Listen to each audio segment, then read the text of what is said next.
The Prime Minister knowingly appointed a convicted fraudster to be his Transport Secretary. What was he thinking? Mr. Speaker, the previous Transport Secretary was right when further information came forward to resign. What a marked contrast to behaviour in the last 14 years. And she talks about immigration, record levels of immigration under the previous government, nearly 1 million and she was the cheerleader. She was the one urging on the removal of the caps for work visas. She was thanking the previous Home Secretary for the work that was done. She championed it, she advocated it. Record numbers of immigration.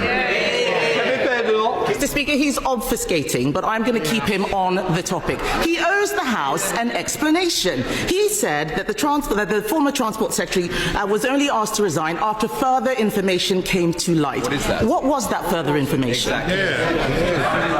I'm not going to disclose private conversations. Further information came to light.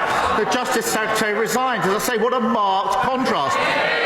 Whilst she's obsessing with the Westminster issues, we're getting on with fixing the mess, fixing the foundations, that £22 billion black hole, our prisons bursting.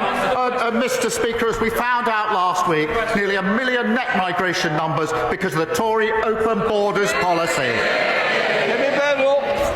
Mr. Speaker, I'm not asking about migration. I'm asking about the former Transport Secretary.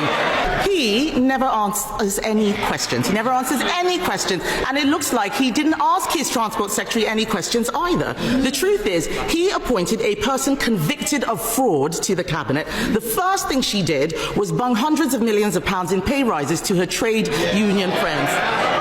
Wasn't this a fraud on the British people?